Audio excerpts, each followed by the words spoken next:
When a rejected Omega mother was left to die in a plane crash with her infant son, she never expected the Alpha King himself to pull them from the wreckage and claim them both as his own. But the shocking reason behind his rescue would unravel a conspiracy that threatened to destroy the supernatural world forever. The private plane shuddered violently, and Lyra Whitmore knew with bone-deep certainty that her ex-mate had finally decided to kill her. "Please," she whispered to the pilot through the cockpit door, her 6-month-old son Kai crying in her arms. "Just tell me, did Reginald pay you to do this?" The pilot wouldn't meet her eyes, his hands white-knuckled on the controls as the small aircraft bucked through the storm. That was answer enough. 24 hours ago, she'd been standing in the Red Moon Pack courthouse, listening to Alpha Reginald Ashford denounce her in front of the Pack Council. Defective, he'd called her. An Omega who can't even produce a proper heir. The fact that Kai was perfectly healthy didn't matter. The baby wasn't an alpha, and in Reginald's eyes, that made him worthless. The rejection had been swift and brutal. Pack Law gave her 72 hours to leave the territory, but Reginald had graciously offered his private plane to send her to her aunt in Monteverde City. She should have known it was too convenient, too kind for a man who'd spent their entire mating treating her like a possession rather than a person. Another violent shake sent her crashing against the cabin wall. Through the window, she could see the Oregon mountains rising up like dark teeth in the storm. They were descending too fast, too steep, quote. "Mama's sorry." She breathed against Kai's downy head, tears streaming down her face. The baby had finally stopped crying, seeming to sense the gravity of their situation. His silver eyes, so unusual for a wolf pup, gazed up at her with an eerily ancient wisdom. "Pilots." The pilot's voice crackled over the intercom. "Brace for impact." Lyra wrapped herself around Kai, using her body as a shield. She thought of all the things she'd never get to teach him, all the birthdays she'd miss, all the firsts that would never come. At least they'd die together. At least Reginald wouldn't get the satisfaction of raising her son to be as cruel as his father. The plane hit the first tree with a sound like thunder. Windows shattered, metal screamed. Lyra held Kai tighter as they tumbled through space and time, her only thought to keep his small body protected from the horror unfolding around them. Then came the final impact, and darkness swallowed everything. Lyra woke to impossible warmth and the scent of alpine forest mixed with something else. Power, ancient and overwhelming. Her body screamed in protest as she tried to move, but gentle hands pressed her back down. "Easy." A deep voice commanded, and despite her pain, her Omega instincts immediately submitted to the authority in that tone. "You're safe now." Lyra forced her eyes open, blinking against harsh fluorescent lights. She wasn't in the wreckage anymore. Instead, she lay in what looked like a state-of-the-art medical facility, machines beeping softly around her. But more shocking than her survival was the man sitting beside her bed. She recognized him instantly, though they'd never met. Every wolf in North America knew that face, those storm-gray eyes, the midnight black hair, the aristocratic features that belonged on ancient statues. Dmitry Volkov, the Alpha King of the Northern Territories. "Kai," she gasped, trying to sit up. "My son is perfectly healthy," Dmitry said, gesturing to a nearby crib where Kai slept peacefully. "My healers examined him thoroughly. Not even a scratch, thanks to how you shielded him." Lyra stared at her son, then at the most powerful wolf in the hemisphere. "Why are you here?" "I was flying over the mountains when we saw your plane go down." His expression was unreadable. "My pilot wanted to continue to Seattle, but something." He paused, studying her with an intensity that made her skin prickle. "Something told me to investigate." "You saved us yourself?" The wreckage was scattered across half a mile of forest. "When we found you, you were technically dead, no heartbeat for 3 minutes.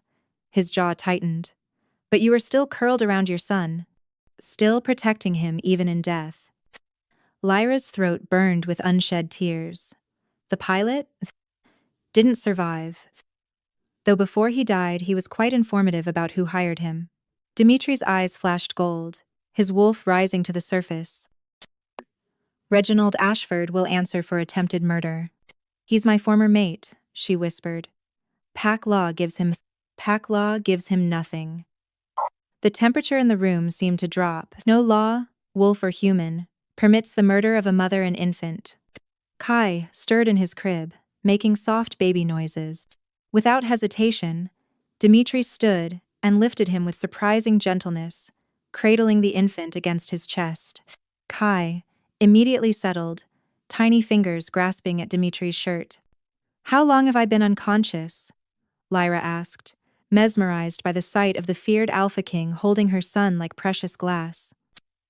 6 days. Your injuries were extensive: broken ribs, punctured lung, severe head trauma. My healers weren't sure you'd wake up. He glanced down at Kai. This little one refused to be separated from you. Screamed whenever we tried to move him to the nursery. He has quite the powerful voice for one so small. He's always been special, she said softly, even if his father couldn't see it. Dimitri's expression darkened. Tell me about Reginald Ashford. Over the next hour, Lyra found herself spilling everything the fairy tale, mating that turned into a nightmare. Reginald's obsession with having an alpha heir, the emotional abuse that escalated when Kai was born, and Omega. The Alpha King listened without interrupting, though she could smell his rage building like a storm. He rejected us both in front of the entire pack, she finished, said I was defective goods and Kai was a disappointment to the bloodline. Reginald Ashford is a fool, Dmitri said quietly, and he'll pay for his foolishness with everything he holds dear. The next morning, Dmitri returned with breakfast and an entourage that made Lyra's head spin. Lawyers, advisors, and guards filled her hospital room until there was barely space to breathe. What's happening? She asked, accepting the tray of food he handed her, personally an honor the Alpha King granted to no one, according to the shocked expressions around her. I'm claiming you both, Dmitri announced, his voice carrying the weight of royal decree. You and Kai are now under the official protection of the Northern Crown. The room erupted in whispers. Lyra's heart hammered against her ribs. I don't understand. We're nobody. I'm just a rejected Omega with a baby. You're survivors, he interrupted, and there's something you need to know about why your plane really crashed. He gestured to a woman with sharp features and calculating eyes. This is Vera Chen, my intelligence chief. Tell her what you discovered. Vera stepped forward, tablet in hand. The plane's maintenance logs were falsified. The aircraft had been sabotaged weeks ago, designed to fail at high altitude. But here's the interesting part. Reginald Ashford wasn't the only one who wanted you dead. Lyra's blood ran cold. What? In the past 6 months, 3 other Omega mothers, with Omega children, have died in suspicious accidents, all rejected by their alpha mates. All within days of leaving their packs. Vera's expression was grim. Someone is hunting rejected Omegas, and they're making it look accidental. Why? Lyra clutched Kai tighter, her protective instincts flaring. Why would anyone? That's what we need to find out, Dmitri said. But first, we need to make you disappear. Officially, you and Kai died in that crash. Unofficially, you're coming with me to the royal complex in Thornhaven. Quote, I can't accept that, Lyra protested. You don't even know us. Why would you risk your reputation harboring a rejected Omega? Something shifted in Dimitri's expression. A flash of old pain quickly masked. Because I know what it's like to lose someone to pack politics. And because your son. He paused, looking down at Kai, who was watching him with those unusual silver eyes. There's something special about him. Something that made me land in that storm when every instinct said to keep flying. Your Majesty, one of the advisors interrupted nervously. The council won't approve. A rejected Omega in the royal complex. The council serves at my pleasure, Dmitri said coldly, not the other way around. He turned back to Lyra. You have 2 choices. Come with me, and help us uncover why someone is murdering innocent Omegas. Or I can arrange safe passage to another country where you can start fresh. But if you run, we may never find out who's behind this. Lyra looked down at Kai. then up at the Alpha King. Every instinct screamed that this was dangerous, that getting involved with royal politics would only bring more pain. But the alternative, living in fear, always wondering who was hunting them and why seemed worse. "If I come with you," she said slowly, "what happens when your people find out? A rejected Omega can't just live in the royal complex without consequences." Dimitri's smile was sharp as a blade. "Then we won't tell them you're rejected. As far as anyone knows, you're my personal guest. A widow who lost her mate tragically, under my protection while you recover." "You want me to lie?" "I want you to survive," he corrected, "and to help me stop whoever is targeting women like you. Sometimes survival requires deception." Vera cleared her throat. "There's one more thing. The silver eyes, they're not just unusual, they're impossible. That trait was thought extinct centuries ago." "What trait?" Lyra demanded. "Oracle wolves," Vera said quietly. "Omegas who could see beyond the present. If your son is what I think he is, then someone isn't just hunting rejected Omegas, they're hunting specific bloodlines." The implications hit Lyra like a physical blow. Her baby wasn't just special, he was valuable. And someone had tried to kill them both to prevent him from growing into whatever power he might possess. "Well?" Dimitri asked. "What's your decision?" The royal complex at Thornhaven defied every expectation Lyra had about werewolf territories. Instead of the rustic pack houses she was used to, massive glass and steel towers reached toward the sky, connected by bridges that looked like frozen waterfalls. At the heart of it all stood the Crystal Palace, Dimitri's seat of power. "This will be your suite," Dimitri said, leading her through rooms that could have fit her entire former pack house. Floor-to-ceiling windows overlooked pristine forests and mountains. "The nursery adjoins your bedroom. Full security, private entrance, and a direct line to my office." Lyra set Kai down on the plush carpet, watching him immediately crawl toward a sunbeam. "This is too much. People will ask questions. Let them ask." Dimitri moved to the window, his reflection ghost-like in the glass. "My sister used these rooms, Con 10. They've been empty for 5 years." "Your sister?" "Murdered by a rejected mate who couldn't accept her choice to leave." His voice was carefully controlled. "The pack protected him, said it was his right as an alpha. By the time I became king and could challenge their laws, he'd vanished." The parallels to her own situation weren't lost on Lyra. "Is that why you saved us? Because of her?"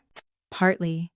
He turned to face her, and she was struck again by the intensity of his gaze. "But there's something else. When I touched you in that wreckage, when I brought you back."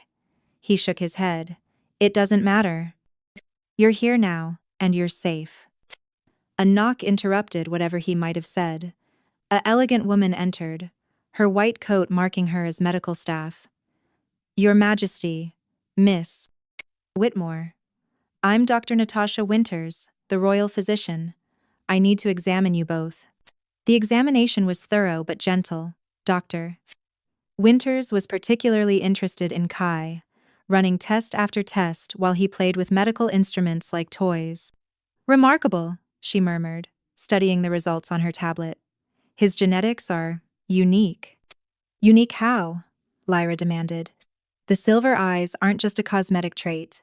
They're linked to enhanced neural development. His brain activity is far beyond normal for his age." She looked up. "Has he shown any unusual behaviors? Seeming to know things before they happen? Production's time. Reacting to people's emotions?" Lyra's mouth went dry. "Sometimes he cries before someone gets hurt. And he always knows when someone's lying, even as a baby. He gets fussy around dishonest people."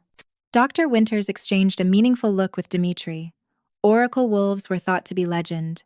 "If this is true, it stays between us," Dimitri commanded. "No one else knows until we understand what we're dealing with." Over the following days, Lyra settled into a routine that felt surreal. Breakfast, delivered by silent staff. Poffit. Walks through private gardens, with a discreet security detail. Afternoons spent with Vera Chen, going over files of other Omega deaths, looking for patterns, power. But the luxury came with invisible chains. She couldn't leave the complex without approval.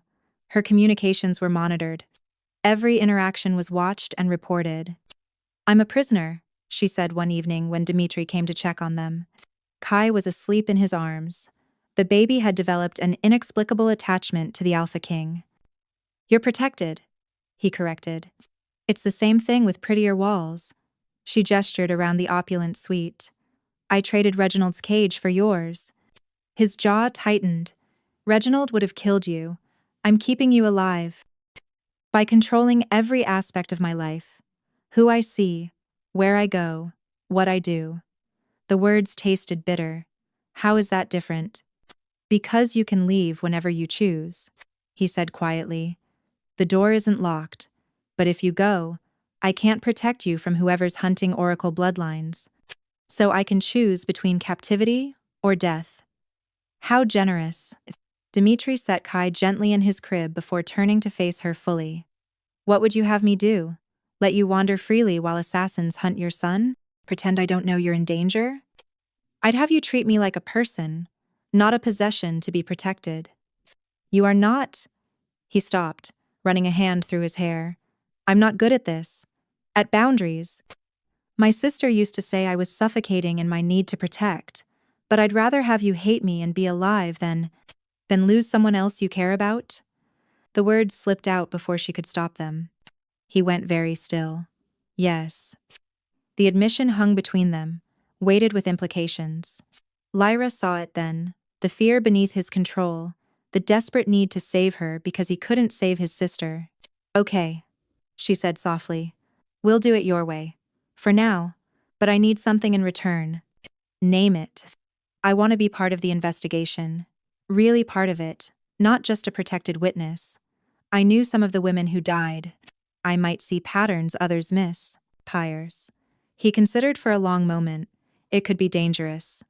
"Everything about my life is dangerous. At least this gives me purpose." "Very well." He moved toward the door, then paused. "Lyra, thank you for understanding." After he left, she stood at the window, looking out at the complex lights. She wasn't sure she did understand Prismarius. But she was beginning to realize that Dmitri Volkov was far more complicated than the cold Alpha King of legend. The video message arrived during breakfast. 3 weeks after Lyra's supposed death. "Play it again," Dmitri commanded, his voice deadly quiet. Lyra watched with growing horror as Reginald's face filled the screen once more. Her former mate looked haggard, desperate. Nothing like the polished alpha she'd known. "I know she's alive," Reginald said to the camera. "My sources in the north tell me the Alpha King has been harboring a woman and child. Return what's mine, Volkov, or I'll reveal the truth about your sister's death. You have 48 hours. The screen went black. "He's bluffing," Vera said, but uncertainty colored her voice. "There's nothing about Princess Anya's death that could power Enya." "There is," Dmitri interrupted. "And if he knows, then someone told him. Someone who was there that night." "What truth?" Lyra asked, though part of her already suspected. Dmitri was quiet for so long she thought he wouldn't answer. When he finally spoke, his voice was hollow. "My sister wasn't killed by her rejected mate. She killed him. In self-defense. But the blood rage. She couldn't stop. I had to." He broke off, unable to finish. "You had to stop her," Lyra whispered, understanding flooding through her. "You killed your own sister to protect others." The official story preserved her honor. A victim rather than a monster. But if Reginald exposes the truth, he looked at Kai, playing happily with blocks on the floor. "The council will demand blood. They'll say I'm compromised, unfit to judge cases of pack law. Everything I've built to protect Omegas will crumble." "So we run," Lyra said immediately. "Kai and I disappear, and you deny we were ever here." "No." The word was sharp, final. "I won't let him win." "This isn't about winning, isn't it?" Dimitri's eyes flashed gold. "He tried to murder you and your son. Now he threatens to destroy everything I've worked for unless I hand you back to finish the job. I won't do it. I won't do it." A knock interrupted them. One of the guards entered, face grave. "Your Majesty," Alpha Ashford is at the main gate. He brought witnesses from the council. Dimitri stood slowly, power radiating from every line of his body. How convenient. Vera, implement Protocol 7. Lyra, take Kai to the secure wing. I'm not hiding, Lyra said firmly. If this is about me, I should be there. Power? Absolutely not. You need me there. She met his gaze steadily. Reginald's weakness was always his ego. He'll overplay his hand if he sees me. Make mistakes. Vera nodded thoughtfully. She has a point, and with her ability to detect lies. Dimitri looked like he wanted to argue, but time was running out. Fine, but you stay behind me at all times. And if I tell you to run, I run, Lyra agreed. With Kai. The throne room was a study and barely contained violence when they arrived. Reginald stood at the center, flanked by 3 council members, while Dimitri's guards formed a protective wall. The temperature dropped noticeably when the Alpha King entered. Ashford, Dimitri said, settling onto his throne with casual grace. You're trespassing. I'm collecting what's mine. Reginald shot back. Then his eyes found Lyra. Hello, mate. Former mate, Lyra corrected, stepping out from behind Dimitri despite his warning growl. You rejected me, remember? Defective goods, you called me, a mistake I'm willing to overlook. Reginald's smile was all teeth. Come home, Lyra. Both of you. We can try again for a proper heir. While you try to kill us again? She felt Kai wiggle in her arms, upset by the tension. I know you sabotaged the plane. Prove it, Reginald sneered. Oh wait, you can't. The pilot's dead. How convenient that only your savior's word stands between truth and fiction. Enough games, Dimitri said coldly. State your business or leave. Reginald pulled out a folder, thick with documents. 5 years ago, Princess Anya Volkov didn't die defending herself. She slaughtered 6 wolves in a blood rage, including her own mate. Her brother put her down like the rabid animal she was, then covered it up. Gasps echoed through the throne room. The council members shifted uneasily. These are sworn statements from witnesses, Reginald continued. Medical records showing the princess's unstable mental state. Evidence of the cover-up. He looked at Dimitri with triumph. Still think you're fit to judge me, King Killer? You're lying? Lyra said suddenly, her gift flaring to life. Not about the documents, those are real, but you're lying about how you got them. Reginald's smirk faltered. I don't know what you mean. Someone gave them to you, recently. Someone who wanted leverage. She stepped closer, ignoring Dimitri's warning rumble. Pose. Who was it, Reginald? Who told you about that night? Shut up, he snarled. Was it the same person who's been hunting Omega Mothers? The one who arranged the other accidents? Reginald went pale. I don't. You know exactly what I'm talking about. She could smell his fear now, sharp and acrid, calmly. You weren't supposed to mention them, were you? Just get me back and shut up about the rest. Enough. Reginald lunged forward, but Dimitri was faster. The Alpha King moved like lightning, slamming Reginald against the marble floor with enough force to crack stone. Speak, Dimitri commanded, power flooding the room. Who gave you this information? Reginald struggled, but the command of an Alpha King was absolute. Sterling, he gasped out. Professor Sterling from the Institute. He said if I could get her back, he'd make sure I got a proper heir.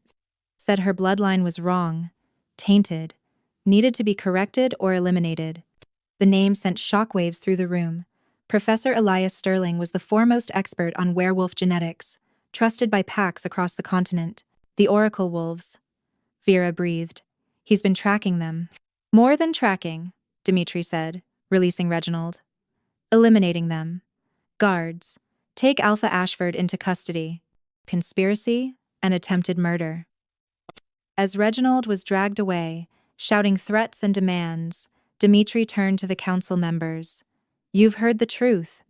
Someone is systematically murdering Omega mothers and children. Will the council support our investigation?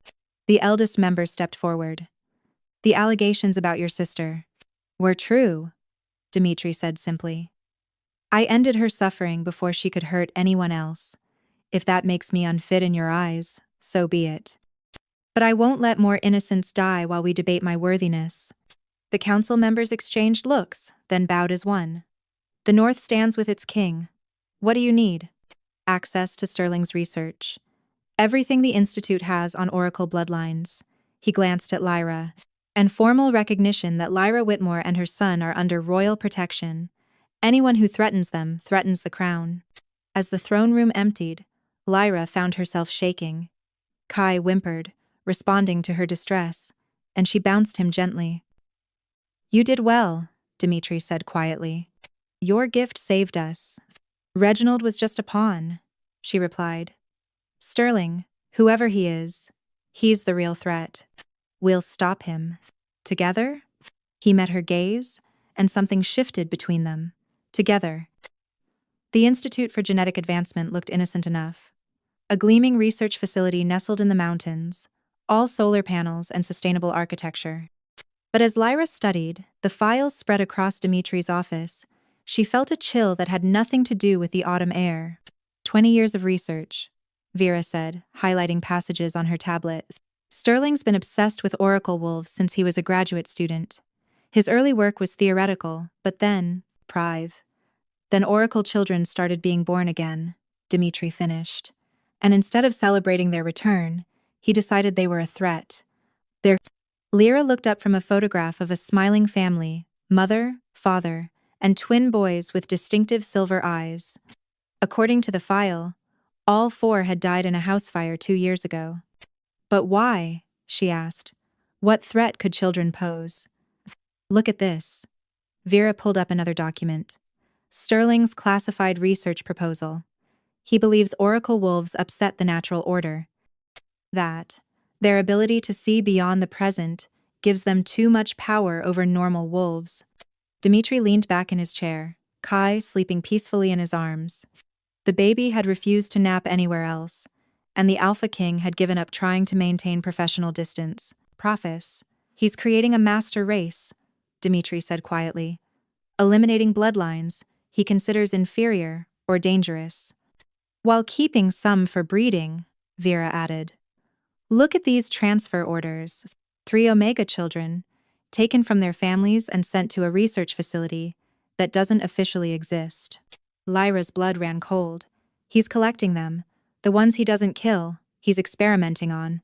A knock interrupted them. Dr. Winters entered, her usual composure cracked. Your Majesty, I've found something. About Kai. They all turned to look at the sleeping baby. His latest blood work shows something extraordinary, she continued. His genetics aren't just rare, they're pure. Undiluted oracle lineage going back generations.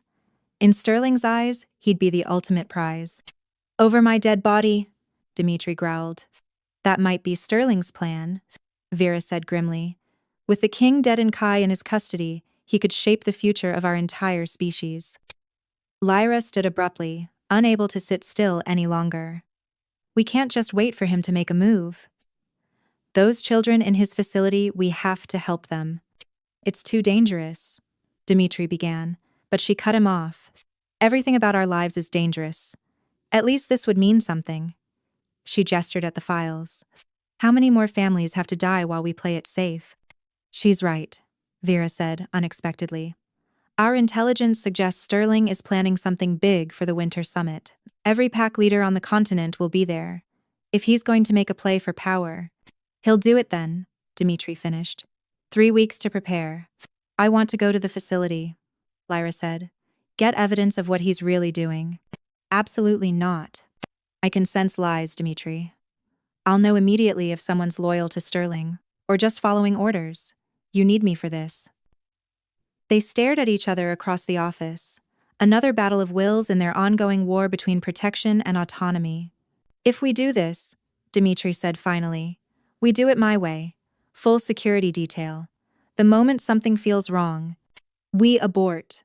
Lyra agreed. I'm not reckless. I have Kai to think about.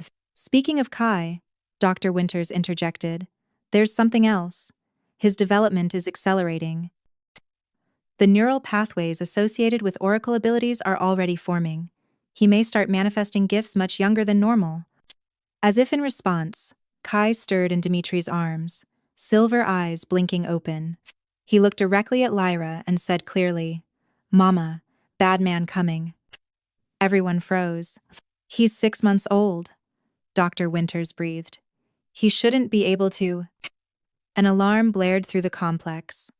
Dimitri was on his feet instantly, passing Kai to Lyra. "Security breach in the East Wing," a guard reported through the intercom. "Unknown hostiles, moving toward the royal quarters." "Sterling's making his move early," Vera said, already pulling up security feeds. 6 teams, professional mercenaries by the look of them. "Get to the safe room," Dimitri commanded Lyra. "Now." "Come with us," she said, grabbing his arm. "Please. I have to lead the defense." "Go." But Kai started crying, not his normal baby cry, but something high and keening that made everyone wince. "No," he wailed, tiny hands reaching for Dimitri. "Stay, stay." The lights flickered. Then the windows exploded inward.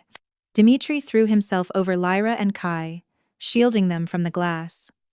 Gas canisters rolled across the floor, releasing thick smoke that burned their lungs. "Oracle child located," a mechanical voice said through the smoke. "Preparing for extraction." "Like hell," Dimitri snarled, his form rippling as he began to shift. Lyra clutched Kai tighter, backing toward the door, but more figures appeared, tactical gear, gas masks, weapons designed to take down werewolves. "Dr. Sterling sends his regards," one said, raising a tranquilizer gun of power. Before he could fire, Vera appeared behind him, moving with lethal grace. The man dropped, but more kept coming. "There are too many," Vera shouted. "We need to—" The ceiling crashed down. Through the hole, more mercenaries rappelled in. Dimitri roared, his wolf form massive and terrifying, tearing through attackers with savage efficiency. But they'd planned for an alpha's rage. Electric nets, silver-laced darts, sonic weapons that made Lyra's ears bleed. One by one, the defenders fell. "Stop," a calm voice commanded. Professor Sterling walked through the smoke like he was strolling through a garden. Elderly, distinguished, with kind eyes that made Lyra's skin crawl. "So much violence," he skecked. "All unnecessary. I'm only here for the child." "You'll have to kill me first," Lyra snarled. "Oh, my dear," Sterling smiled. "That was always the plan. Oracle mothers are useless once they've bred. But don't worry, Kai will be well cared for. I have such wonderful experiments planned." Dimitri lunged, but Sterling pressed a button on a small device. The Alpha King crashed down, writhing as electricity coursed through the collar they'd managed to get on him during the fight. "The mighty Alpha King," Sterling mused. "Brought low by his need to protect. How poetic." He reached for Kai, and Lyra tried to run, but there was nowhere to go. Surrounded, outgunned, watching Dimitri convulse on the floor. "Stop," a small voice commanded. Everyone froze. Not by choice, but because they literally couldn't move. Kai's eyes were glowing solid silver, power radiating from his tiny form. The mercenaries stood like statues. Even Sterling seemed trapped, his face a mask of shock and greed. "Bad man, go away," Kai said clearly. "Now." The power pulsed outward, windows shattered, walls cracked. One by one, the mercenaries began screaming, clutching their heads as whatever Kai was doing overwhelmed their minds. "Impossible," Sterling gasped. "He's too young. Go, away," Kai screamed. The blast of power threw everyone except Lyra and Dimitri across the room. Sterling hit the far wall with a sickening crunch. Then, as suddenly as it began, it was over. Kai went limp in Lyra's arms, unconscious but breathing. The attackers who were still alive crawled away. Mind shattered by a 6-month-old's rage. "Dimitri," Lyra sobbed, dropping beside him. He shifted back to human form, the collar sparking and falling away. "Is he alive? He saved us." She looked around at the destruction. "What did we just witness?" "The reason Sterling fears them," Vera said weakly from where she'd fallen. An adult oracle with that power could reshape the world. And through the smoke and debris, Sterling stirred. Still alive, but barely. This isn't over, he wheezed. The summit. Everything changes at the summit. Then his eyes went blank. Dmitri pulled Lyra and Kai against him, all three shaking from adrenaline and terror. We have 3 weeks, he said grimly. Whatever Sterling planned, his followers will carry it out. Then we stop them, Lyra said, feeling Kai's small heartbeat against her chest. All of them. Together? Dmitri asked. Together. The aftermath of Sterling's attack left the royal complex in chaos. As Lyra sat in the medical wing, watching Dr. Winters examine an unconscious Kai, she made a decision that would either save them all or damn them completely. I need to go undercover, she announced. Dmitri, sporting bandages from the fight, looked at her like she'd lost her mind. Absolutely not. Absolutely not. Listen to me. She kept her voice steady despite the fear clawing at her throat. Sterling's followers won't just give up. They'll regroup, continue his work. But they don't know I survived the attack. Vera, arm in a sling, caught on first. You want to infiltrate them, pretend to defect. Sterling had files on me. He knew about my ability, my bloodline. If I showed up claiming to have escaped Dimitri's captivity, offering to help them get Kai, she swallowed hard. Quote, they might believe it. No. Dimitri's voice was ice. I won't let you walk into their hands. You won't let me? Lyra stood, anger flashing. My son just nearly killed himself protecting us. I won't sit here waiting for the next attack. Our son, Dmitri corrected quietly, and the admission stopped her cold. You said it yourself, we're in this together. So we find another way. Dr. Winters cleared her throat. There might be a compromise. Look at this. She pulled up brain scans on her tablet. Kai's neural activity during the attack was off the charts, but it followed a pattern. He wasn't just defending, he was communicating. With whom? Vera asked. The other Oracle children. The ones in Sterling's facility. Dr. Winters looked grim. He created a psychic network, connected every Oracle child on the continent for approximately 30 seconds. Lyra sank back down. They know he exists. More than that, they know where he island. And if I'm reading these patterns correctly, Dr. Winters hesitated. They're calling to him. And he's responding, even unconscious. Then we have our way in, Vera said slowly. Not you, Lyra, Kai himself. Point. Absolutely not. Both Lyra and Dmitri said simultaneously. Hear me out. We don't send him, obviously, but we use the connection. Let them think we're bringing him to them. Get close enough to the facility to extract the children. A rescue mission disguised as a surrender, Dmitri mused. It could work, but the risks. Everything we do has risks, Lyra pointed out. At least this gives us a chance to save those children. And over the next week, they planned meticulously. Vera's intelligence network mapped out Sterling's facility, identified his key followers, and intercepted communications revealing their summit plans. It was worse than they'd imagined. A purge, Vera reported at their final briefing. They planned to release a biological weapon at the Winter Summit. Something that targets specific genetic markers, anyone with Oracle ancestry, no matter how distant. Genocide, Dmitri said flatly. How many would die? Thousands, maybe tens of thousands. Anyone who carries the genes, even dormant ones. Lyra looked at Kai, now awake and playing with blocks, seemingly normal except for the occasional flash of silver in his eyes. We stop them. Whatever it takes. The plan was elegant in its simplicity. Lyra would approach Sterling's followers claiming Dmitri had been using her and Kai for political gain. She'd offer to trade information about the royal complex's defenses for safe passage. Meanwhile, Dimitri's forces would shadow them, ready to strike when they reached the facility. I still hate this, Dmitri said the night before the operation. They were in the nursery, Kai asleep between them on the floor where they'd been playing. I know. She touched his hand. but it's our best shot. When this is over, he paused, struggling with words. I want to do this properly. You and Kai and me. A real family, not just Dimitri. She stopped him gently. Let's survive first.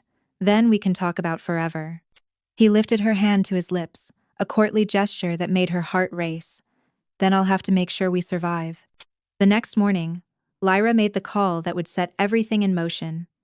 The voice on the other end was suspicious but interested. Dr. Sterling is dead, she said, letting real grief color her voice, grief for all the families he'd destroyed. But I know he was right about the Oracle threat. I have his ultimate prize. I want to make a deal. Prove it, the voice demanded. Lyra held the phone toward Kai. Say hello, baby. Hello, Kai said clearly, then added in that eerie, too knowing voice. You're scared. Why are you scared? Silence. Then, Northridge Airport, Private Hangar 7, 1 hour. Come alone. I need guarantees. You'll get them when we verify the child. 1 hour. The line went dead. Dimitri was already moving, barking orders to his teams. Positions everyone. Remember, we don't move until they reach the facility. Lyra, the moment you feel unsafe, I signal, she finished. We've been over this 100 times. Once more wouldn't hurt, he muttered, then pulled her close. Come back to me, both of you. Always, she promised. The drive to the airport felt both endless and too quick. Kai was quiet in his car seat, occasionally humming a melody she didn't recognize. The tune made her skin prickle with power. Hangar 7 was isolated, surrounded by men who smelled of gun oil and barely controlled violence. Lyra parked and got out slowly, Kai in her arms. Miss Whitmore. A woman emerged from the shadows, severe haircut, doctor's coat, dead eyes. I'm Dr. Marsh. I worked with Professor Sterling. He mentioned you, Lyra lied smoothly. Said you understood his vision. His vision will outlive him. Marsh studied Kai with hungry eyes. May I? Every instinct screamed no, but Lyra forced herself to let the woman approach. Marsh pulled out a device, scanning Kai without touching him, cold. Remarkable. The readings are even stronger than Sterling predicted. She looked up. Why betray the Alpha King? He seemed quite attached to you. Attachment and love aren't the same thing, Lyra said, putting bitterness in her voice. He sees us as possessions, trophies. I want Kai to be more than someone's pet oracle. It was close enough to her early fears about Dimitri that the emotion rang true. Marsh's suspicion eased slightly. The facility is 2 hours north. You'll follow us.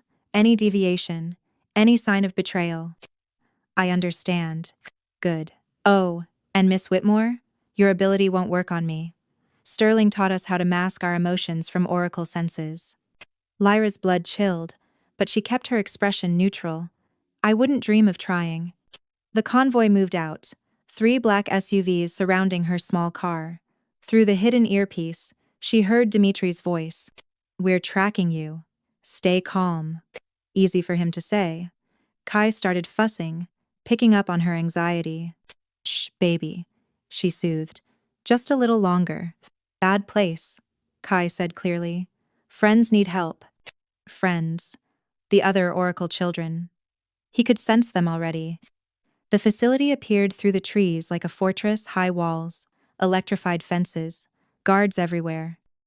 As they passed through the gates, Lyra felt the weight of what they'd undertaken. Somewhere behind these walls were children who needed saving. Somewhere in the shadows, Dimitri's forces waited for their signal. Everything depended on the next few minutes. Dr. Marsh led them into the building, past sterile corridors that smelled of antiseptic and fear. The subjects are kept in the East Wing, she said conversationally. Would you like to see them? Sterling always said witnessing failed bloodlines helped reinforce the necessity of our work. Yes, Lyra forced out. I'd like that. They entered a viewing area overlooking a playroom. Below, a dozen children played listlessly with toys. All had the telltale silver eyes, but they seemed dulled, broken. Kai went rigid in her arms. Friends, he whispered. Then louder. Friends. Every child below looked up simultaneously. Their eyes flared silver, and Lyra felt the psychic wave building. Fascinating. Doctor, Marsh breathed. He's already connecting with them. Sterling theorized about a hive mind possibility, but to see it in action, she never finished the sentence. The children below screamed in unison, and every window in the building shattered. Dimitri's forces poured in like a tide. The raid should have been perfect. Dimitri's forces swept through the facility with military precision, while Lyra held Kai in the observation room, watching the chaos unfold below. But as the sounds of battle echoed through the corridors, Dr. Marsh smiled. "Right on schedule," she said calmly. Lyra's blood froze. "What? And did you really think we didn't know?" Marsh pulled out a tablet, showing security footage of Dimitri's forces taking position. "We've been watching since you left the complex. This was never about capturing you, dear."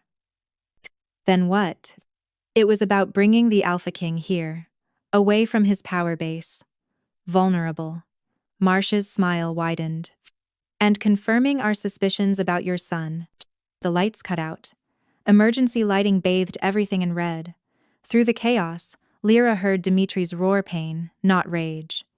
"Silver gas in the ventilation system," Marsh explained conversationally. "Your people are wearing masks, but they didn't account for aerosolized silver. It won't kill them, but they'll wish it would." "Why?" Lyra clutched Kai tighter. "What's the point of all this, Kari?" Sterling was a visionary, but he thought too small. "Killing oracle wolves? Wasteful. We should be harnessing them." On the screens, Lyra watched Dimitri's team falter. The silver gas brought wolves to their knees, leaving them helpless as facility guards moved in with shock weapons. "You see," Marsh continued, "your son isn't just an oracle, he's a conduit. Through him, we can control every oracle child ever born. Imagine it a network of seers, all feeding information to a central source. We could predict economic shifts, prevent rebellions, maintain perfect order." "You're insane." "I'm practical. The Winter Summit will still happen, but not as Sterling planned. Instead of genocide, we offer integration. Oracle children serve the greater good, their abilities harnessed for stability. Those who refuse..." She shrugged. Kai began to glow, silver light pulsing beneath his skin. The other children were fighting back, she realized, channeling their power through him. "Fascinating," Marsh breathed. "He's younger than any subject we've tested, yet stronger than all of them combined." "Because he's not afraid," Lyra said, understanding flooding through her. "You broke those children, made them fear their own power. But Kai grew up loved, protected. He knows his strength is good." "Sentiment," Marsh waved dismissively. "Love is just chemical conditioning. Watch how easily it breaks." The main doors burst open, but instead of Dimitri's rescue team, council guards poured in. Official werewolf government forces, not facility security. "Dr. Marsh," the lead guard said, "the subjects are ready for transport." "Excellent. And the Alpha King?" "Sedated. The council will decide his fate after the summit." Lyra's mind raced. The council was involved. This went higher than just Sterling's followers. The corruption reached into werewolf government itself. "Take the woman to holding," Marsh ordered. "Sedate the child carefully. We need him functional." "No." Lyra backed away, but there was nowhere to run. That's when Vera appeared, bloody but upright, moving with lethal purpose. "I think not." She'd avoided the silver gas somehow, and her blades found throats before the guards could react. But more kept coming. "Lyra, run!" Vera shouted. "Get to the roof." Extraction. A dart took her mid-sentence. She crumpled, and Lyra was alone again. Except she wasn't. In her arms, Kai was burning with power, and in her earpiece, a familiar voice. "North stairwell. Move now, Dimitri." Somehow still conscious, still fighting, Lyra ran. Behind her, Marsh shouted orders, but Kai's power was building into something vast and unstoppable. Every Oracle child in the building was lending him strength, and their combined fury was terrible. She burst onto the roof to find Dimitri there. Wolf form massive despite the silver in his system. Council helicopters circled overhead, but he stood between them and the roof access, refusing to fall. Together? He asked, and even in wolf form, she understood. Together. The roof access door exploded outward. Marsh emerged with a full security team, but she stopped when she saw Kai. The child was floating 2 feet above Lyra's arms, silver light pouring from him in waves. His eyes were gone, replaced by swirling galaxies of light. When he spoke, it was with dozens of voices. No more cages. No more fear. Free. Contain him! Marsh screamed. But it was too late. The psychic blast wasn't like before. This was controlled, focused, surgical. Every guard dropped, minds simply switched off. The helicopters spun wildly as pilots lost consciousness. Only Marsh remained standing, some kind of mental shielding protecting her. "You don't understand," she gasped. "Without control, they'll destroy everything. Oracle children, seeing all futures, all possibilities, they'll go mad from the visions. We were saving them." "Liar," Kai said with his chorus of voices. "We see the truth. You fear us because we see your future. Empty, alone, paying for your crimes." Marsh pulled a gun, old-fashioned bullet, not tranquilizer. "Then I'll remove the threat." Aimed at Kai, time slowed. Dimitri lunged. Lyra screamed. The gun fired. But the bullet stopped inches from Kai, hanging in the air like a deadly ornament. The child tilted his head, studying it with ancient eyes. "No," he said simply. The bullet reversed course. Marsh looked down at the spreading red on her white coat, surprise replacing arrogance. "Impossible," she whispered, and fell. Kai drifted back into Lyra's arms, power fading but not gone. "Tired, Mama." "I know, baby. You did so good. Power." Dimitri shifted back, immediately wrapping them both in his arms despite his injuries. "The children." "Free," Kai murmured. Doors open. Friends running. Indeed, through the facility's broken windows, Lyra could see small figures fleeing into the forest. Oracle children, finally liberated, scattering before reinforcements arrived. "The summit," Dimitri said urgently. "We have to warn them about the council's corruption." Or, Vera's voice came from the roof access. She was upright again, the sedative apparently not as effective as they'd thought. "We let them think they've won." She was supporting a tablet showing surveillance footage. Everything. Marsh's confession, the council guards, all of it recorded.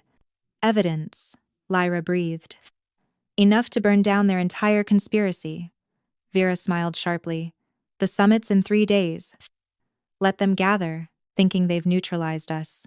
While we prepare the truth," Dimitri finished. "Every pack leader will see what they tried to do." As sirens wailed in the distance, Lyra looked at her family, blood-soaked and battered but alive. The war wasn't over, but they'd won this battle. "Can you walk?" she asked Dimitri. "For you? Always." They fled into the forest, following the paths the Oracle children had taken. Behind them, the facility burned, Kai's residual power setting fires that would destroy any remaining research. But ahead lay the greater challenge, exposing corruption that went to the heart of werewolf society. At least, Lyra thought as Dimitri's hand found hers, they'd face it together. The abandoned ranger station, 50 miles from the facility, became their temporary refuge. As Dr. Winters tended to Dimitri's silver poisoning, and the rescued team members recovered, Lyra made a disturbing discovery about her son. "He's not sleeping," she told Dimitri, watching Kai play with blocks at 3 a.m., his eyes swirling with that cosmic light. "It's been 36 hours since the facility, and he hasn't slept once." "The power surge?" Dr. Winters suggested, joining them. "His neural activity is still elevated from connecting with all those children." "It's more than that." Kai looked up at his mother. "I see everything now, Mama. All the paths, all the choices. It's very loud. Dimitri knelt beside the toddler. What do you see, little king? Kai's expression went distant. The summit. Blood and lies and choosing. You have to choose, Dimi. Crown or family. Can't have both. Can't have both. That's not Dimitri started. But Kai wasn't finished. Mama has to choose too. Truth or safety. Show everyone what you are, or hide forever. His cosmic eyes turned to Lyra. You're scared of the wrong thing. What do you mean, baby? The bad people know now. About what you can do. Really do. Kai went back to his blocks. They're scared too. Vera burst in, tablet in hand. We have a problem. The council's moved up the summit. It's tomorrow night, not in 3 days. They know we escaped, Dimitri growled. They're accelerating their plans. There's more. They're requiring genetic testing at the door.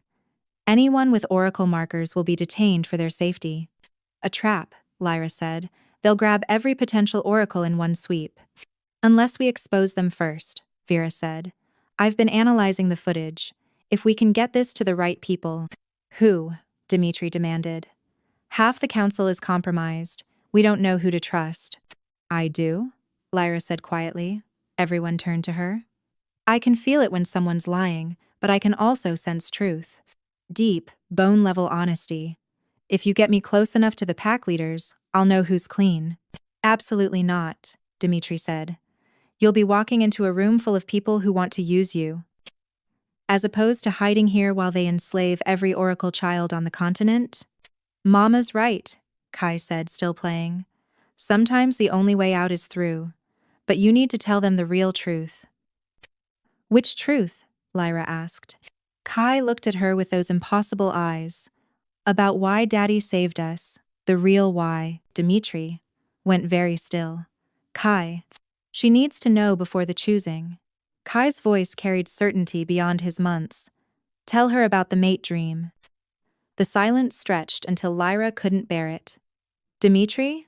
He ran a hand through his hair, exhaustion and something else, vulnerability clear on his face. The night before your plane crash, I had a dream. Not a normal dream, a mate dream. Lyra's breath caught. Mate dreams were sacred among wolves. Visions of one's true mate, sent by the moon herself.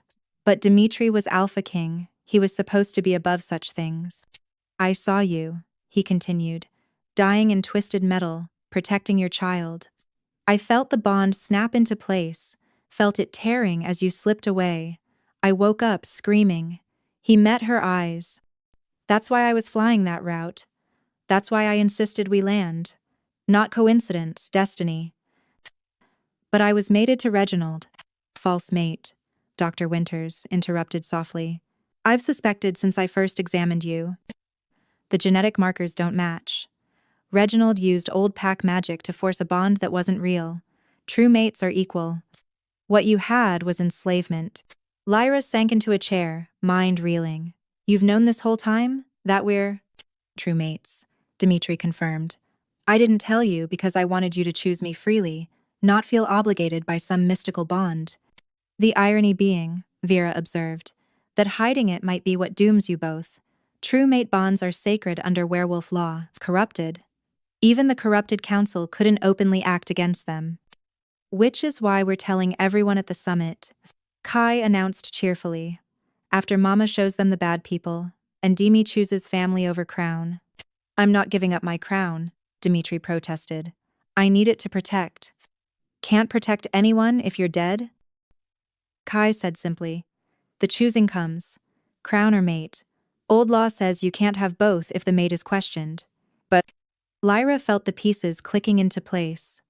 They'll challenge our bond, say it's false like Reginald's was, force you to choose between keeping your throne or claiming me. Let them try, Dimitri snarled. No, Lyra said firmly. We use it, turn their trap against them. She looked at Vera. How public can we make this summit? Very. It's traditionally broadcast to all packs. Why? Because we're going to give them a show they'll never forget. Lyra stood, new determination flooding through her. They want to question our bond? Let them. In front of everyone. While I'm touching them. Understanding dawned on Vera's face. Your ability works through physical contact. You could expose every lie, every conspiracy.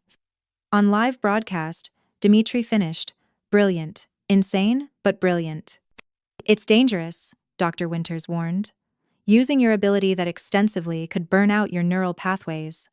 Or, Kai said quietly, it could wake up what's sleeping. Everyone turned to stare at the toddler. Mama's not just a lie detector, he said, cosmic eyes swirling. She's an oracle too, just sleeping. The fire at the summit wakes her up. Then everyone sees truth whether they want to or not. That's not possible, Lyra said. I've never shown oracle abilities. Because you never died, Kai said simply. Death woke me up early. Your first death wakes you up at the summit. First death? Dimitri's voice was sharp with alarm. Kai just smiled and went back to his blocks. The next 24 hours passed in a blur of preparation. Vera coordinated with their remaining allies, ensuring the summit broadcast would reach every pack. Dr. Winters prepared medical equipment in case Lyra's neural system couldn't handle the strain. Dmitri made the political preparations, ready to challenge or be challenged as needed. And Lyra? She practiced. On volunteer team members, she pushed her ability further than ever before. Not just sensing lies, but pulling truths from depths people didn't know existed. It hurts, she told Dmitri that night, nose bleeding after a particularly intense session. Like something inside me is trying to break free. Then stop, he urged. We'll find another way. No, she gripped his hands. Kai's never wrong about his visions. If this is what it takes to save those children, to stop the corruption, then I'll do it. Even if it kills you? Even then, she saw the anguish in his eyes and softened. But I don't think it will. I think I've been running from this my whole life. What I really am. What are you? She looked at their sleeping son, power flickering beneath his skin even in rest. His mother, your mate, and maybe something more. The morning of the summit dawned gray and cold. As they prepared to leave for the venue, Kai tugged on Lyra's dress, cuff. Remember, Mama, when the fire comes, don't fight it. Let it burn away the sleep. He smiled, power. I'll be there to catch you when you fall. Promise? She asked, throat tight. Promise. Family catches family. Always.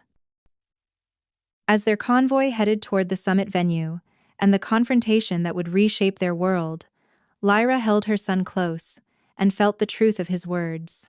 Whatever happened tonight, they were family. And family faced the fire together. The Winter Summit venue was a masterpiece of werewolf architecture, a massive glass dome set into a mountain, designed to showcase power and transparency. Ironic, Lyra thought, considering the corruption festering within. Security's triple normal, Vera reported through their earpieces. They're spooked. Good, Dmitri said from beside Lyra. He wore his formal Alpha King regalia, looking every inch the ruler's power. But his hand found hers in the car, trembling slightly. Ready? No, she admitted, adjusting Kai in her lap. They'd dressed him in a tiny formal outfit that made him look heartbreakingly innocent, despite the cosmic power swirling in his eyes. But that's never stopped us before. The genetic testing checkpoint loomed ahead. Lyra's heart hammered as they approached, but Vera had done her work. Technical difficulties with the scanners. The guard apologized, waving them through. Please proceed, Your Majesty. Inside, the dome was packed. Every pack leader on the continent had come, drawn by tradition and politics. The corrupted council members sat at the high table, trying to project confidence despite the glares they received. They know something's wrong, Dmitri murmured. The other alphas can smell the deception, pyres. But they don't know what, Lyra replied. Not yet. They were seated at the king's table, prominent and exposed. Lyra felt hundreds of eyes tracking their every move. Whispers followed about the Omega who'd survived a plane crash, about the king who'd claimed her, about the child with impossible eyes. The council president, Edwin Blackstone, rose to begin the ceremonies. Lyra had met him once before, all smooth politician smiles and hidden agendas. Now, her enhanced senses screamed warnings. This man reeked of lies. Honored alphas, Blackstone began. We gather tonight in unprecedented times. Threats to our stability require unprecedented measures. Honored alphas, here it comes. Vera warned through the earpiece. Before we proceed with normal business, Blackstone continued, the council must address a matter of urgent concern. His eyes found them. The legitimacy of bonds claimed under questionable circumstances. And Dmitri rose slowly, power radiating from him. Speak plainly, Blackstone. You question my mate, Canago. I question. Blackstone said carefully, whether trauma and proximity can create false bonds, whether an omega fleeing one alpha might imprint incorrectly on her rescuer. Murmurs rippled through the crowd. This was bold, even for corrupted counselors. Furthermore, Blackstone pressed on. We've received testimony that Miss Whitmore possesses dangerous abilities, that she can manipulate perceptions, make people believe lies are truth.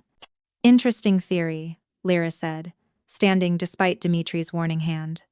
Would you like to test it? The dome fell silent. By all means. Blackstone smiled, thinking he'd trapped her.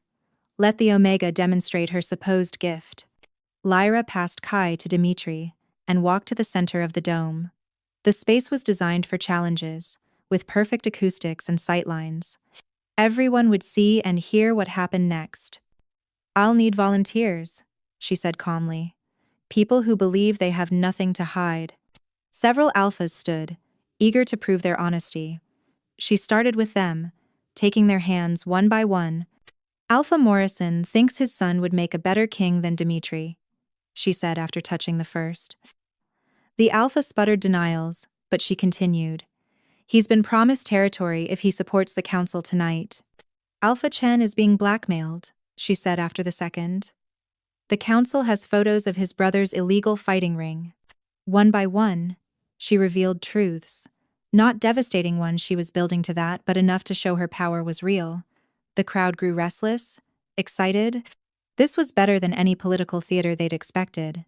Enough games, Blackstone snarled. If you can truly detect lies, then face me. Lyra smiled. I was hoping you'd say that. She approached the council table, but before she could touch Blackstone, Kai's voice rang out. Now. The lights cut out. In the darkness, Lyra heard Vera's team moving, setting up something around the dome's perimeter. When the lights returned, massive screens had descended, ready to broadcast whatever came next to every pack watching. What is this? Blackstone demanded. Insurance, Dimitri said coldly. Please, continue your test. And Dimitri, Blackstone, had no choice now. Backing down would confirm his guilt. He extended his hand to Lyra, confidence wavering. The moment their skin touched, Lyra gasped. The lies were so thick, so layered, they nearly choked her. But beneath them, she found what she needed. Edwin Blackstone, she said, her voice carrying to every corner of the dome. You orchestrated the murder of 17 Omega children in the past 5 years. Lies, he shouted, trying to pull away, but her grip was iron. You funded Sterling's research. You knew about the facility. She stopped, a new horror revealing itself. You're planning to kill every Oracle child at this summit. The genetic scanners weren't to detain them, they were to mark them. The fire suppression system has been replaced with aerosolized poison. Anyway, pandemonium. Alphas with Oracle children lunged for exits. Others turned on the council, demanding answers. Enough! Blackstone roared, and Lyra felt something shift. Dark magic, old and wrong, poured off him. If we cannot control them, we'll eliminate them all. He pulled out a device, the trigger for the poison system. But before he could press it, Kai spoke. No. The word carried power that made the dome shake. Every Oracle child in the building, there were more than anyone had realized, stood in unison. Their eyes blazed silver, and their voices joined Kai's. No more. The device crumbled to dust in Blackstone's hand. But he wasn't finished. With a snarl, He shifted, but his wolf was wrong. Twisted by dark magic, corrupted by his crimes. You want truth, Omega? He snarled at Lyra. Here's truth, your kind is too dangerous to exist. He lunged. Dimitri moved to intercept, but Lyra raised her hand. Stop. The command hit Blackstone like a physical blow. He crashed to the ground, writhing as something inside. Lyra finally broke free. Fire. Not real fire. Oracle fire. Burning through her veins, her mind, her soul. Her eyes went silver like Kai's, but where his held cosmos, hers held infernos of truth. I see you, she said, and her voice echoed with power. All of you. The fire spread. Every person in the dome gasped as Lyra's awakened oracle ability touched their minds. Not invasively, she wasn't that kind of oracle. But for one moment, everyone saw everyone else's truth. The corrupted stood revealed. The innocent shone clear. The complex showed their layers. And through it all, the mate bond between Lyra and Dimitri blazed like a beacon, undeniable and true. When the fire finally faded, Lyra collapsed. Dimitri caught her, Kai already reaching for his mother. Mama's awake now, Kai said proudly. Told you family catches family. Blackstone and his conspirators lay unconscious, their minds overwhelmed by the truths they'd tried to hide. Around the dome, pack leaders stared at each other with new understanding. Well, one alpha said into the stunned silence, I think that settles the question of legitimacy.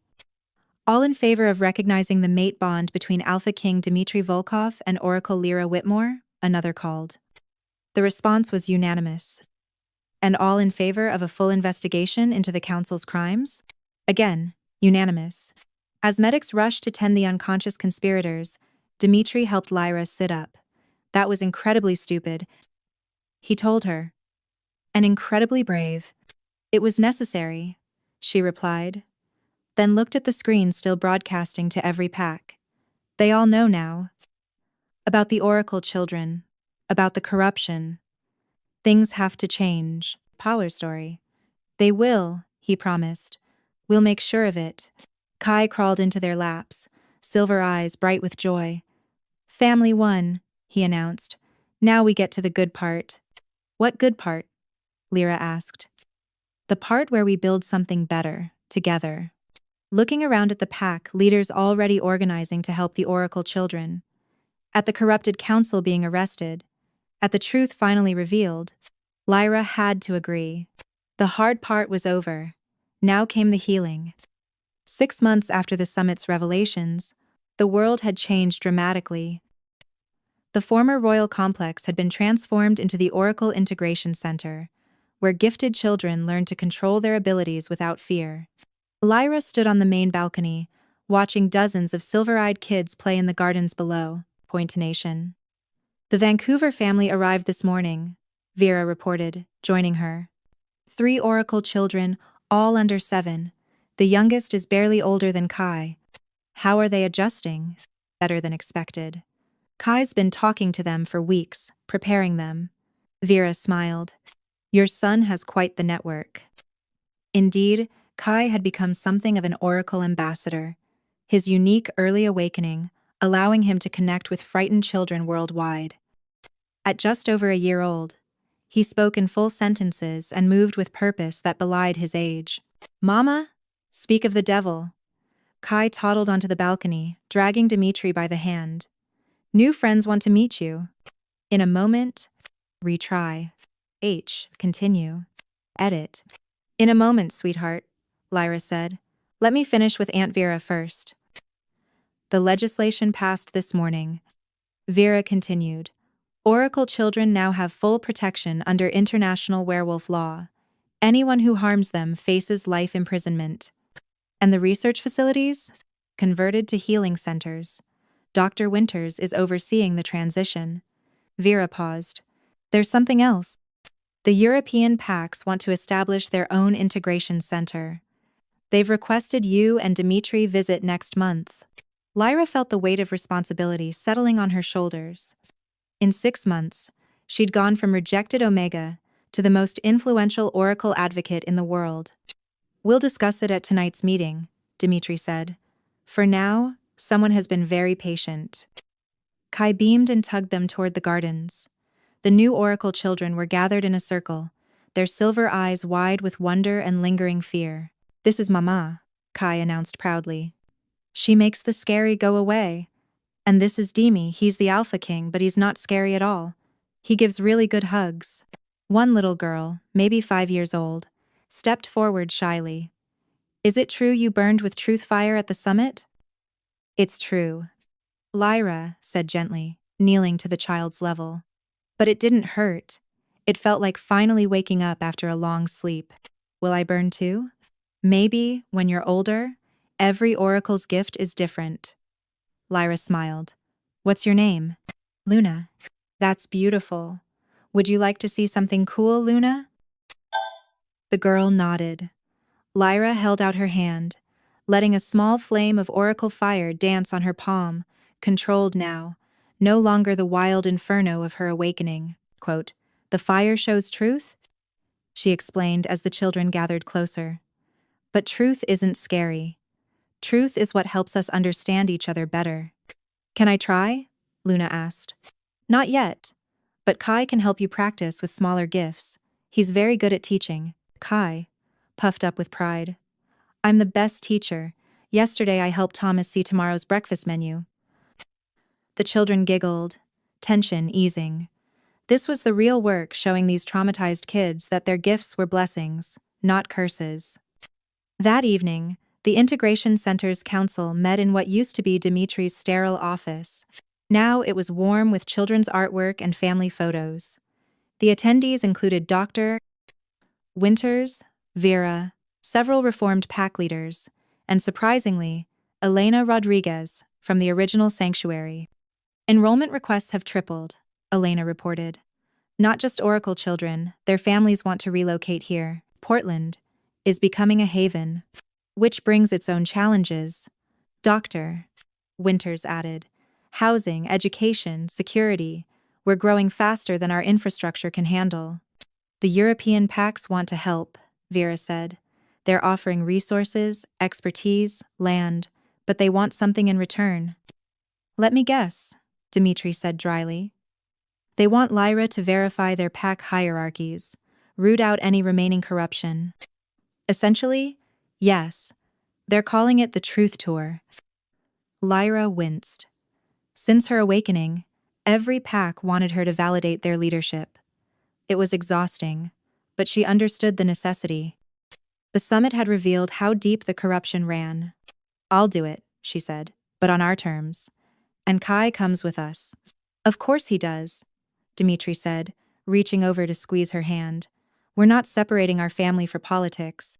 Kai, who'd been quietly coloring at a small table, looked up. Europe has old oracle places, sleeping places. Mama needs to wake them up. Everyone turned to stare at the toddler. What sleeping places? Dr. Winters asked carefully. The first sanctuaries, where oracles hid during the bad times. Still there, still waiting. He went back to coloring. We'll need them soon. Soon for what? Vera pressed. But Kai just hummed, lost in his drawing of what looked like a vast tree made of silver light. I hate when he does that, Elena muttered. Drops prophecies like breadcrumbs, clad. He's still learning to articulate what he sees, Lyra defended. The visions aren't always clear, even to him. The meeting continued, covering logistics and security concerns. But Lyra found her attention drifting to Kai's drawing. There was something about that tree. Later that night, after Kai was asleep, she and Dmitri stood on their private balcony. The city lights sparkled below, peaceful for once. Are you happy? Dmitri asked suddenly. That's a complicated question. Then give me a complicated answer. Lyra considered. I'm fulfilled. I'm purposeful. I love our life, our work, our family. But happy? Sometimes the weight of what we're building feels crushing. Would you change it? Go back to being just Lyra? Never. The answer was immediate. This is who I was meant to be.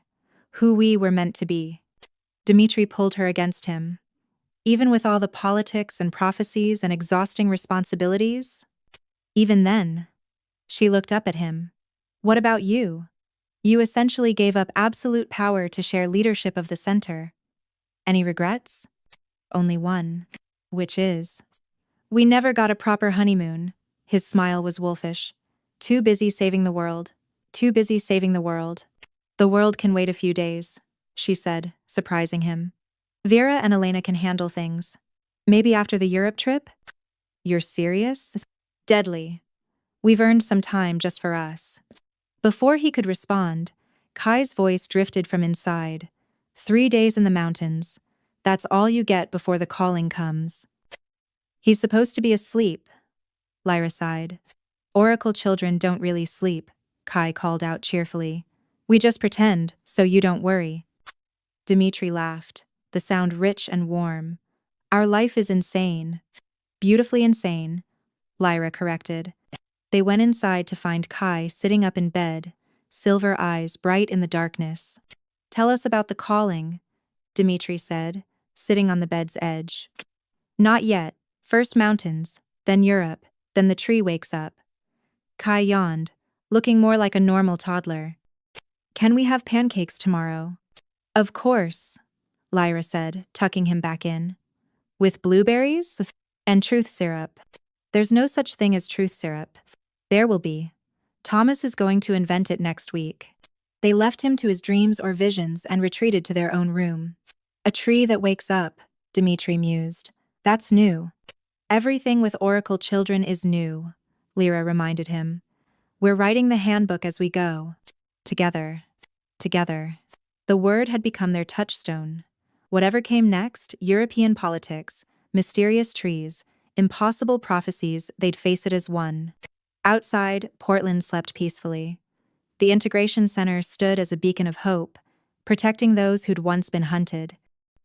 And in a small bed, a remarkable child dreamed of silver forests and truth that would reshape the world. But that was tomorrow's challenge. Tonight was for family, for peace, for the quiet joy of survival transformed into triumph. 2 years later, the European Oracle Summit was unlike anything the werewolf world had seen. Instead of pack leaders posturing for power, Oracle children and their families gathered in an ancient castle in the Swiss Alps, one of the sleeping places Kai had spoken of. Lyra stood before the assembled crowd, no longer the frightened Omega who'd boarded a doomed plane. Now she commanded respect with quiet authority, her oracle fire a controlled tool rather than a wild force. This place has been waiting for centuries, she addressed the gathering, hidden by our ancestors when the world wasn't ready for oracle gifts. Today, we awaken it not as a refuge, but as a bridge. Perfect. Beside her, Kai, now 3, and unnervingly articulate translated her words into the psychic network that connected oracle children worldwide. In the crowd, Dmitri watched with pride, their second child baby Anya sleeping in his arms. Quote, the pregnancy had been a surprise. Oracles rarely had multiple gifted children, but Anya had been born with eyes like sunset, not silver, but gold with silver flecks. A bridge builder, Kai had announced upon meeting his sister. She'll connect oracles with normal wolves, make understanding easier. Now, as Lyra placed her hands on the castle's ancient stone altar, she felt the power Kai had predicted. Not her fire this time, but something older. The castle itself began to glow with soft silver light. By the old laws and the new, Lyra spoke the words that had come to her in dreams. I awaken this sanctuary. Let it be a place of learning, not hiding, of connection, not separation. The light pulsed outward, and suddenly, every oracle in attendance gasped. The castle had become a psychic amplifier, allowing even the youngest children to share their gifts safely. Luna, the girl from the Portland Center, laughed with delight. I can see everyone's happiness. It's like golden butterflies. Parents wept as they experienced their children's gifts firsthand. Pack leaders, who'd been skeptical, found themselves understanding what they'd feared. The divide between oracle and ordinary began to blur. The tree wakes, Kai said softly. And Lyra saw it too, a vast network of silver light, connecting every oracle sanctuary worldwide, with this castle as its heart. My queen. Someone called out, and Lyra turned to see representatives from a dozen packs. We pledge our territories as safe havens for oracle families. The title still felt strange. After Dmitri had officially made her his mate and queen, many packs had adopted the terminology, but Lyra preferred her other titles: advocate, teacher, mother. The pledges are witnessed, Dmitri said formally, passing Anya to Dr.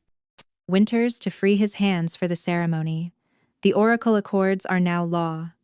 The Xiomara's stories begin with power and sarmans, the big fairy many descream tellity of the personintons, the braid of Helperian suxiftin, the probably because of the power, the braid of. It had taken 2 years of negotiation, but they'd finally achieved legal protection for oracles in every werewolf territory. No more hunting, no more fear. No more Sterling-style facilities masquerading as research. As the ceremony concluded and families began exploring the castle, Vera approached with a tablet. The human governments are asking for a meeting. They've noticed the changes in werewolf society. Of course they have, Dmitri said. What do they want? To understand. To potentially integrate oracle abilities into human society. Vera looked troubled. It's what we wanted, but, Poklem. But humans aren't ready. Lyra finished. Not yet. 57 years, Kai piped up. That's when the first human oracle is born. Then we'll be ready to talk. Everyone stared at him. 57 years? Dmitri asked. Kai nodded. Lily Chen. She'll be born in Singapore to a mixed family. I'm going to be her teacher when I'm old. You see that far ahead now? Doctor, Winters asked, fascinated. Sometimes, when it's important, Kai squirmed to be put down. Can I go play with the other kids now? They're making light pictures in the great hall. Lyra nodded, watching him run off with the casual confidence of a child who'd never known persecution. That, more than anything, showed how far they'd come. He's remarkable, Elena said, joining them. The older woman had become the castle's first guardian, overseeing its transformation into a functional sanctuary. They all are. These children will reshape our world. They already have, Lyra said softly. That evening, the castle hosted its first truth circle, a tradition Lyra had started, where anyone could ask questions and receive honest answers. She sat in the center, Dmitri beside her, as wolves from across Europe brought their concerns. My son just manifested oracle abilities, one father said. I'm terrified I'll fail him. Power. Every parent feels that, Lyra assured him. Oracle or not. The fact that you're worried means you're already on the right path. Quote, how do we know if rejection is real or trauma bonding? A young Omega asked, and Lyra's heart ached at the familiar fear. Real rejection leaves you free, she said. Trauma bonding leaves you broken. If someone truly rejects you, they don't try to control or hurt you afterward. They let you go. Question after question. She and Dmitri offered guidance. Not as rulers, but as survivors who'd found their way through darkness. As the evening wound down, Kai returned, covered in paint from the art session. Mama, I made you something. He proudly presented a canvas, covered in silver handprints, his and dozen of other oracle children's. It's our family tree, he explained. All the oracle families connected together. See, we're at the center because we started it. Lyra felt tears prick her eyes.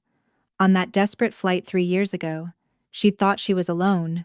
Now, she was surrounded by hundreds who called her family. It's perfect, she told him. No, Kai said seriously, but it's getting better. Every day, it gets better. Later, as the castle settled for the night, Lyra found herself in the highest tower with Dmitri and their children. Through the window, she could see the silver network Kai had awakened, invisible to most but clear to oracle eyes. Do you ever think about that flight? Dmitri asked quietly.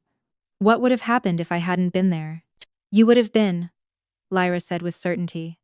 Maybe not that exact flight, but somewhere, somehow, we would have found each other. We were meant to do this work together.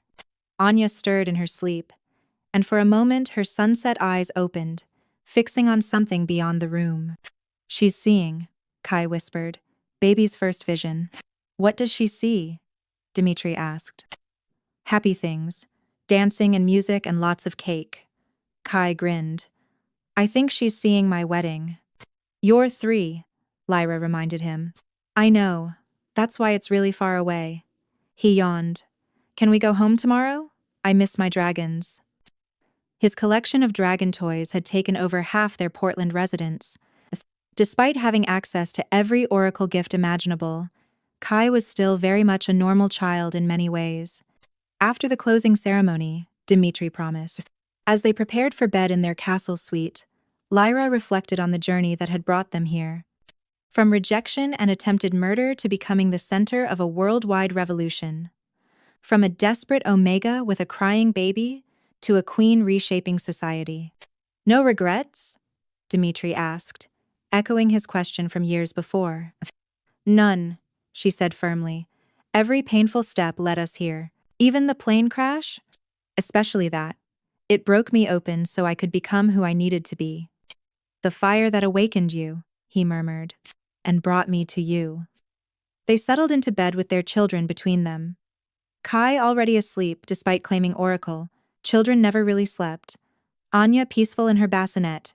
Think we'll get that honeymoon eventually? Dmitri asks. When Anya's older. When the network is stable.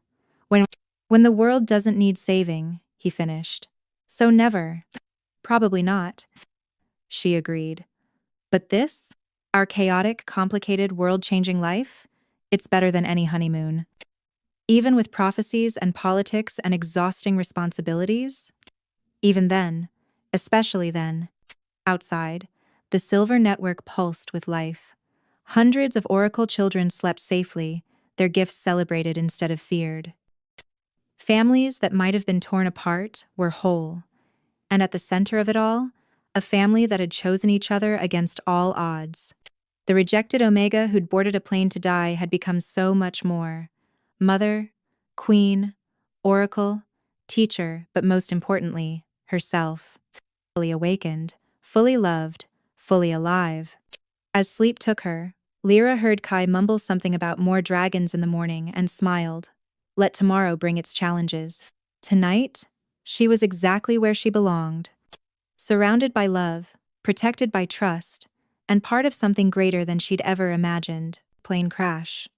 The plane crash that should have ended everything had instead been the beginning. And what a beginning it had been.